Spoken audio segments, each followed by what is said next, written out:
Greetings and salutations. Welcome to another Speed Demon Challenge with me, Tommy Sewell, and him, Liam Shaw. I knew your name, by the way. Yeah. I wasn't just stalling. How are you? I'm good. You're alright? I'm good, yeah. You were like the first to respond to my public call for participants in this challenge. Yeah, well, you know, I wanted to do it. Other people followed. I Yeah. was surprised at how many actually said, yeah, let's do it. Yeah. But why? Why? Because it's fun. It's a bit of competition. It is, isn't it? Yeah, it's a bit of friendly competition. Yeah.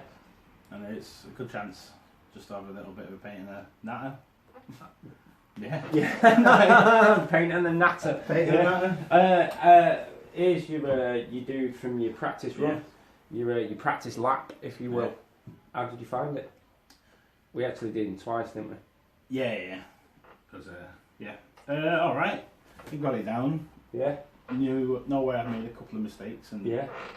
caught myself getting a bit too bogged into the detail once or twice. It's easy to do, isn't it? Yeah. Yeah. It's really. It's easy. Well, how do I say this? It's easy to try and not be crap at it. Yeah. And the point isn't to not be crap at it. The Yeah. point is let's do it. Yeah. Smash it out. But then if you try and be crap at it, Yeah. it also defeats the object. It kind of puts you in a weird tense crimp, doesn't it, at the end of the day?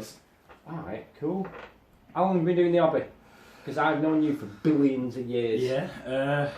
Started probably when I was about 11, 12. How long So was that was that? about 18, 19 years ago. Christ almighty. Yeah. Really? Yeah. So, and you started in Manchester, I started in Bolton right? originally. We'll let you off. I think for the first 2-3 years, just because I was like getting into the hobby, and that's where my friend who was in the hobby was going. Yeah. Was that under Brian and Brian and Ryan? In fact, it Yeah. might have been at that Yeah, time. it was. Or Dan, in fact. Yeah. Dan and his brother. Brian was here. I can't remember. I remember Brian because he's not a forgettable character. He's not a forgettable character. Yeah, so there about 2 years. Brian runs Portcullis Games in Bolton, by the way. It's a lovely place to go and have a bit of a hobby social experience. So go and do that. But yeah, so my one friend who was into it, he got me into it. Went with him Bolton a couple of times. Yeah. And then I found out some of my other friends were like into it, but weren't being vocal about it. Yeah. I eventually found out there, I'm like, oh, why didn't you just tell me? And they all went to Manchester, Yeah. especially in high school when they started being more open, like, oh, okay, Yeah. it's my hobby. So I ended up coming to Manchester, I think, first time I set up in Manchester when I was 13, 14, Oh, okay. I think, yeah. So that's still some time ago. Yeah, That's 15, I so think that's- strange. I think that's when you were working there, so yeah. Yeah, That's the yeah. first time I met you. I've been there so much for so long. It's all gone now. All Yeah, gone. it has. Who knew? I know. Have you seen the new store? I've seen pictures that Paul's put. Alright, it's a very nice looking place. Yeah. Yeah, it was like a weird, like fake ceiling effect. Yeah. Looks like it's got a ceiling because of the way the lights are, but actually there's no ceiling. It's just the lights kind of look like there is. Yeah, and you just actually see through up to the rafters and the inner workings of the Arndale Centre. Yeah. Yeah, that's cool. But at the moment, it's very much just a shop. Yeah. You know, so there's no big scenery pieces like there used to be, and it's very much a blank slate. Oh, so there's room for it then, just not. Well, decided. we'll see what they can do with it, Yeah. or what they will do with it. I'm not sure if they are allowed to do anything with it now, but given Manchester's hobby legacy, Oh yeah. for that hobby legacy remember, just to die and never be Yeah. used or just left Remember forgotten being about. 2 a.m. in the morning, hammerite helping Paul build the Isidore. Yeah, I was there painting with him till 2 in the morning. yeah, man. Bit off the fumes from the hammerite and the spray. Oh, from the for The two towers. you Games mean Day. Isengard? Isengard, yes. Yeah, sorry, man. yeah, Isengard. Yeah, Isengard. That's quite a thing. That was quite a Yeah. project indeed. Yeah, I was there Yeah, I a couple of remember doing nights that. Yeah, over the weeks that he was doing it, helping them out with it, painting and. it's a fantastic model. Yeah, Isn't it it? is, it is. Like eight Really. foot high Isengard model, like all made out of MDF lollipop sticks, wallpaper, Yeah. cardboard, Yeah, fantastic. Was Genuinely Brilliant. lovely model. I also remember the Elms Deep from there. yeah, that was fantastic. There's no pictures of that online, you know. Yeah. They cannot find who's dying. Cannot find the pictures. Yeah. Great set piece. Yeah, can't find pictures of Elms Deep. It got into City Life magazine as being the second best thing to see in Manchester that quarter. Right. Yeah, it's actually in there. Number one was Justin Timberlake, so alright, okay. Yeah. So it was alright, man. So should we do a thing? So we should. So we're See how your practice goes at freehand here, which are all Yeah. pretty impressive. Alright, you know what you're doing, yeah? Yeah. Get all my wires out of the way. Let's get me a stopwatch going. Right, I'm excited for this. First one for this year. Why's my phone gone off? There we go. Douche. Right, ready to rock and roll. Yeah. Alright, have you got everything you need? Are you all prepped and ready? Yeah. Is your brush of a good moistness ready to go? Not yet. Alright, go on. I'll let you have a swift prep of your brush. So Yeah, remember, you don't want it too wet. No. Definitely don't want it too dry. And we'll start the clock as soon as the brush touches paint. Alright. So here we go. Liam Shaw's attempt. Yeah. Where do you reckon you're going to come, by the way? Right, because here we've got Aid at 14:38, Steve at 15:01, Dave at 15:36, Brad 16, Chris 22, and Javs at 24 I reckon. minutes. Definitely here or above. I think. So, I'm so being confident. you've got to beat Brad. I'm going to beat Brad, and then I'm going to push myself to inch my way up. Right, okay. So I'm not sure if I Alright. can, but I'm definitely going to give it a good. Alright, Good a old good shot. bash. And A good knowing bash. that I'm about 10.5 Yeah. minutes. Alright, so, okay, right, let's see how you crack on. Well cracked. Right, Right. you ready? I'm ready. 3, 2, 1, let's go for it. Right, so I said earlier on, the amount of moisture in your brush is important. What he's suddenly finding is he's actually got too much moisture in his brush. Which is going to mean he's either going to have to take some moisture off his brush on the tissue there, which would be really useful for him, and then get some drier paint, because you don't want your paint too watered down when you're going to smash on base coats in this way. Yeah, you need to be smashing some paint on that model now. I know. You're behind. So when you're doing this, try not to catch any of your watery mixes. Yeah. Right, go for it. Start smashing some paint on that model. Now, if on the model, while he's smashing paint on in this way, it looks like he's putting it on too thick, don't freak out. Just spread that paint around the model. Essentially, you could treat your model as a palette and the palette as the model. So what you do is start taking paint off the model or moving it around the model and putting it on the palette. Take it off the model, put it on the palette, and that is how you get your model down a sensible amount of paint on. Are you going to need the airdryer? I am in a sec. Right, good stuff. What do you reckon? Have you got on in one coat? Or do you reckon it's going to be a two thin coats jobbing? Maybe a 2 coat. We'll see. Alright, okay, yeah, let's go for it. It's the painful bit, isn't it? But it dries quick when you paint this way, doesn't it? So, like, seconds. Yeah, looking spot on that, yeah.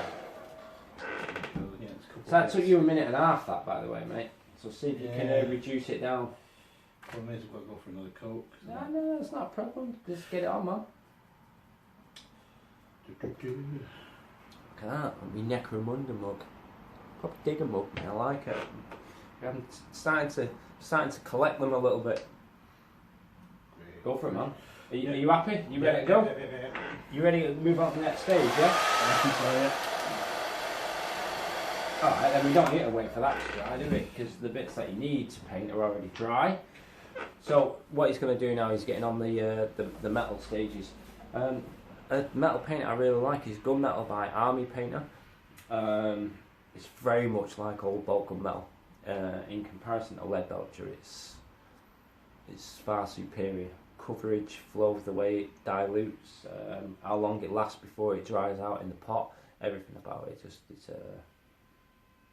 it's better, essentially. So yeah, that's my recommendation to you. Right, how are you getting on with that? Alright. Alright, good. So on this bit, he's doing parts of the bolter. And when you're doing the bolter, I always like to do the metal bits first, because you can be scruffy around where all the black bits of the casing would be. Why? Because you're going to paint them black in a little bit. So why waste your time being scruffy near those? You're going to be careful near the blue bits, near his hand and things like that. But being neat can be a double-edged sword, because if you're being neat pointlessly, then you're just wasting your time. You know, you don't want to do that really. Alright. So you did his ears, you did his belt buckle, you did up in his balls on his backpack. Yeah. Brilliant. Did you get any of the back of the gun bits in? Alright, okay. Yeah, a little bit. Alright. So this bit now, he's getting on to doing the black, and he's going to start really having a look at fewer, longer, smoother strokes. Yeah? Start getting everything in quick, easy strokes. So like the backs of the knees, yeah, they're already kind of brush shaped, and they also kind of dictate the direction of the brush for you. So you can just kind of go in and go bang, get it in one stroke for a small joint, or 2 strokes for one large limb joints. Alright, smashing it out. 4 minutes just gone. Ooh. Okay, yeah, good. He's smashing it here. 1 shot, 1 kill per joint up the right arm then. Brilliant. See how you get on. Whoa! So you proper levered the paint up the casing of that bolt gun then. Absolutely sterling. Oh, interesting. Interesting. He's done a slightly different variation. Oh no, yeah, he's done his there. Alright. Okay, so yeah. Some people have done that bottom bit of the ammo cartridge black, some bit have done it silver. You've gone for black. Alright, cool. Happy with that. What about the front of the gun? You know where you got the barrel? Yeah. This front facing part. Right. Make sure you don't leave that blue. Because again, like we said before, it's as much as you try to do speed and not necessarily avoid quality, but we are aiming at something done properly. We try to show people how quick and easy it can be to do a miniature, you know, especially if you've got the drive to do it, you know. But we're not trying to be crap. Do you know what I mean? Don't do that. Although Ant, one of the people I used to work with in Games Workshop, he did threaten that that's how he would do it, and it's just like, oh, no man, no spirit, no soul. Right, coming up on 6 minutes in 15 seconds. Looking good on the Balthazar Gold, so he's just getting the trim of the shoulder padding. Same rules apply. Don't be all like dead, go, bang, done, bang, done, bang, done, yeah, bang, done, bang, done. And where the backpack is, don't go up, in, always come out. Yeah, always keep your brush strokes going out to safety as opposed to in, where you could end up catching the backpack. Don't forget his chest eagle as well. Yeah. That's the bit I forgot when I did my my test run.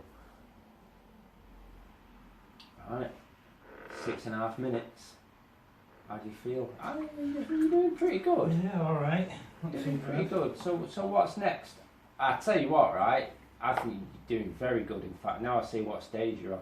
So he's just got rack out, flesh out. Now he's about to do the purity seal and the eyes. So rack out flesh covers really well, almost any colour. It's just a fantastic colour. So he's going to do the wax seal and the parchment and the eyes a little bit, and he's doing it in that order. Why? Because the red will go over the rack out flesh so easy. It'll go over the eyes so easy, and it'll look as vibrant as possible. And we need the red to look that way because when we put the wash on, it'll darken everything down. And if we just put red straight over the black or over the blue, it won't have that vibrancy. It won't have that pop. How's it going on with that? Alright. Killed it, man. Okay. Have you done the eyes as well? Yeah. Wow. Killing it. Killing it with 7.5 minutes. So it really helps to think about the order in which you're going to apply all your colours. I'd like to say he's thought about it, but what he's doing is following my instructions. So, you know. we need you to think about the order in which you do things, because it can save you a lot of effort, it can save you a lot of time, but also it can enhance the results as well when you start to think about the order in which you do things and then why you've chosen that order. Valuable painting advice, I think. It's not just about put our colour in our place. There's more to be thought about, so let's start thinking about them things. One of my favourite ones is if I was painting an arm with an axe. So you've got dark wood, you've got the metal axe head, and then you've got the skin. What colour would you paint first and why? Yeah, over a black undercoat. It'd be the brown first. Yeah, because the skin colour goes over brown easier than it goes over black. Any mistakes or any colours that show through the skin colour because it's brown actually look quite natural, like they're meant to be there. And then the same applies for the axe head. Any colours that show through from the brown can look like rust or little chips and things like that. It can actually look like it's maybe meant to be there, but also the metal colour will go over the brown a lot easier than it will go over black. And then obviously you don't have to be neat with the axe handle. So even though it's only a small part of the model, normally you think paint larger to smaller. In this instance, I'm painting the largest use of colour, even though the actual end result would be metal and skin colour here. This small axe handle here can save you a lot of effort and enhance the result in the end. So there you go, something to think about. Food for thoughts. Right, how are you doing? Freehand? Yeah. Killing it, mate. 9 minutes. 33 seconds. Alright. Go on, you can do this bit quicker, definitely. Yeah, man. Oh, the angry eyes. Done them too low. Uh-oh. So there's a thing that when you're doing freehand ultramarine symbols on shoulder pads, what most people tend to do is for the actual ultramarine symbol, they do it too low down the shoulder pad, and then when they do the bottom bit, they end up hitting the rim of the actual shoulder pad. So what you've got to do is you've got to put the two parts ultramarine symbol higher up than you think, and also invert them so they kind of compensate for the curvature of the shoulder pad, the top part. And I call it angry eyes. Start off with angry eyes, and then you do the inner circle, then you do the outer, and fill it all in. Which you've done. Smashed it, mate. How does that look in comparison to some? Tell you what, Dave Whitworth did a sterling ultramarine symbol in comparison to everyone else. AIDS is the roughest. Right, doing the bass. Oh yeah. So you just learned a lesson there that when making a mix, because basically what I try and take you through when I take you through this is all the aspects of miniature painting. I take you through washing, take you through dry brushing, take you through base coating, take you through or should I say base coating? It is base coating, but I take you through shading, through highlighting, through freehand, through blending, through mixing. I take you through a bunch of things that actually all apply to miniature painting, no matter what level you're at. And you just learn a valuable rule that a mix of 50-50 white and black doesn't get you a mid-tone of grey. It pretty much gets you a very dark black. Why? Because black, in contrast to white, is very overpowering. White isn't very overpowering in a mix. So he's got it nailed. Smashing it on the base. Nice and generous on the base there now. Looking good, mate. Looking good. 11 minutes, 45 seconds. Do you know what? you might do very, very, very well. Then again, you are quite an experienced hobbyist, aren't you? Yeah, I've always enjoyed painting more than the actual gaming side of it as well. Oh, okay. I did enjoy the gaming side, but yeah. Like I wasn't. Actually, I was having fun, but I was like, well, I'd rather spend 5 hours on this guy. Yeah, man. I noticed you've gone for light at the back as opposed to. Yeah. Looks good though. So he's basically mixing from a base of wet grey. He's mixing black paint on one side, white paint on the other, and creating a blend. And he's literally just mixing it on the base as if it was the palette. Because why can't you do that? Well, you can. Spot on that. Right.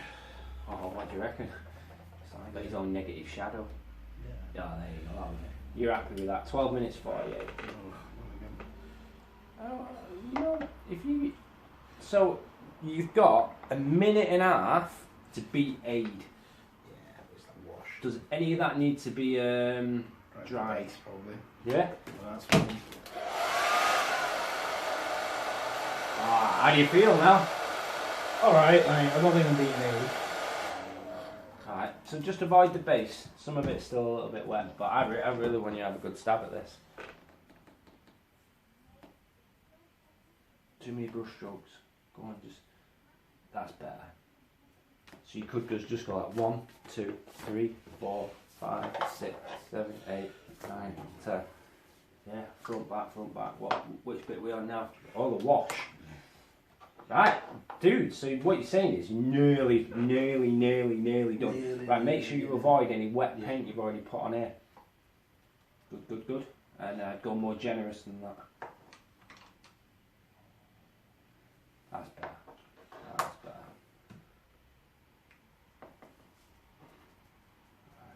So we've not mixed the wash a lot, which is one of the things I actually recommended him to do in this case, because where it ends up more brown, because it's a mix of Agrax and Nagroth Nightshade, where it's more brown it'll look more like weathering, where it's more blue it'll look more like shading, and where it's a weird mix of both, then it doesn't really matter, it just looks like shading or whatever your brain decides to fill the blanks in with.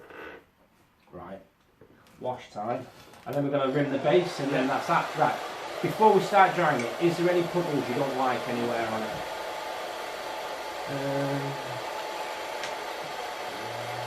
Right, Steez is done. So we've got 40 seconds to, not Steez, Aid's deadline is passed. 40 seconds to beat Steez on, oh no, we're about to miss out on Steve. So 40 seconds to beat Dave. You come third if you get the base rim done in. So if you get the base rim in now, then we can do a double dry. Yeah. 14, 15 seconds to beat Dave. Well, it seems like your estimation's going to be about right. Yeah. If you hold him, if you pinch him, there you go. Bottom of the base to the top of his head. Top of his head seems pretty dry. And then just bang in there and we'll blast him. Right, is he ready? So we want him about 80 to 90% dry. Right. Dave's deadline has passed, so you're in 4th place now. How do you feel? Alright, I came where I figured I would. What's interesting is you could have done so much better if we hadn't had that fighting around at the beginning. Yeah. Come on. What have we got here? Right at 12 seconds.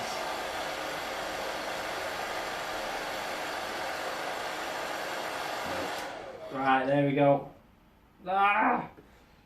I'll knock a second or two off that because right, so 16, 12, 19. Just 16, 12, 00. That's like a draw between you and Brad, really. Dude, that was awesome. So you reckon if you do that again, you'd smash it? yeah, like I said, it's that beginning where I thought I only put a bit of water on my brush, but obviously Hey, it messed up. So let's I compare it. well too much. If it wasn't for that beginning bit. Do you know what I really like, you know? The fact that you've got all these people that are all doing different... Well, they're all doing the same marine with the same method, the same colours, the same equipment, blah, blah, blah. Everyone has different styles normally, but everything just fits. Yeah. It all just looks great, you know. Oh, dude, thanks for coming along. No worries. I tell you what, bang your name on the bottom, so I know yours is yours. What did you think? I actually think he did fantastic. I generally come in quite sceptical of people, even though I know everyone can do it. Yeah. At my speeds, what I find is people start to try and impress too much or be fussy too much, and they get caught in their own ways of thinking. Well, that's what I was saying before we started recording. Like, I've always been a Stickler. Which is weird because the armies that I did play with were always like hard Yeah. armies. So Well, when you think about it, get that off you. When you think about it, right? So I come up working in a Games Workshop store, and at one point I posed a question to myself: what makes a good painter? yeah, You know, somebody who can win a Slayer sword or a Golden Demon, or somebody who can smash out 60 Urukai in a day because that's what you need to do, or even a couple of hours. yeah, Who's the better painter? Well, it all depends on your objective, doesn't it? Yeah. So I started to realise that hang on, I need different mindsets for different tasks. So instead of saying, oh, I am this kind of painter, I started to think, right, well, what kind of painter do I need to be for this objective? You know, so you can then start to blend those two because it's an entire spectrum.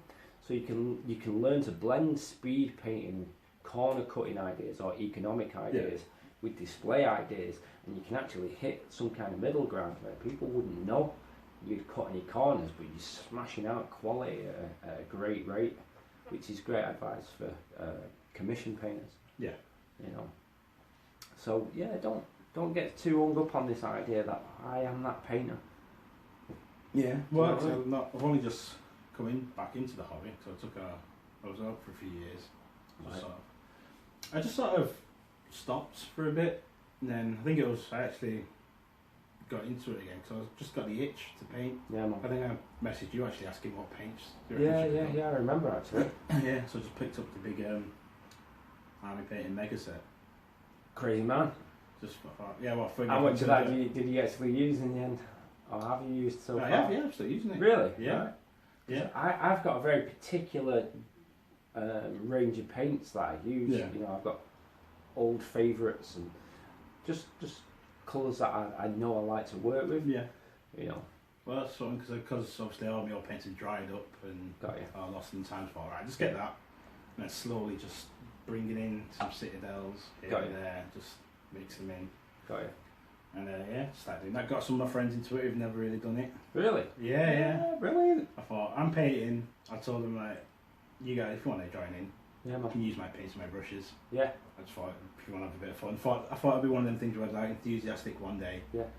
Then get a message like the next day, say, oh, can we do it again next week? I'm like, yeah, cool. Really? Yeah. Brilliant. Create Now your they've all own got- nerd community. Yeah, now they've all got Blood Bowl teams that are slowly building and painting up. I'm going to play a bit of Blood Bowl. New Blood Bowl. Yeah. Spot on. What team have you chosen? Well, Nurgle Rotters. Right, okay, got Obviously, you. I love Really Nurgle. nice they are. Really nice I models. love Nurgle. It's all about the Harlequin, not Harlequins, halflings though for me. Yeah. Not for any gamey reason, just the models are just lovely. Right, I'm putting you on, mate. Yeah. Where are we? 16, 12, 19. 12, 19. There we go. Down. Bang! There you go. There you have it. Right? Yeah. Bosh. Thank you. No worries. Thank you. Cheers, guys. Over and out.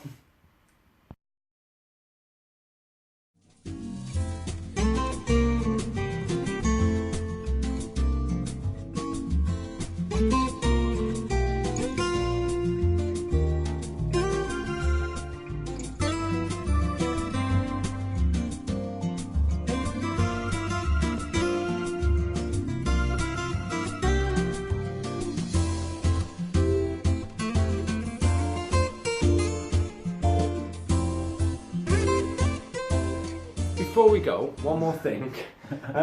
Just realised that how many minutes were you messing around at the beginning? You said that 2 minutes had gone already. Yeah. I just started putting the 2 minutes worth of messing around. We've got Liam on 16:12, minus 2 minutes. We put him on 14:12. Actually, I put him in the lead if he hadn't been fine around. And maybe there was a couple of other errors in there where we could have shaved valuable seconds off. So I think you might have to come again. Yeah. You Yeah, know? I'm up for doing it again. That's massive. And if you know anyone that fancies the pants at doing this, send them my way. Get them to send me tag them on Instagram and message me on Instagram. I think that's the best place. Yeah, do that. Over and out. See you later.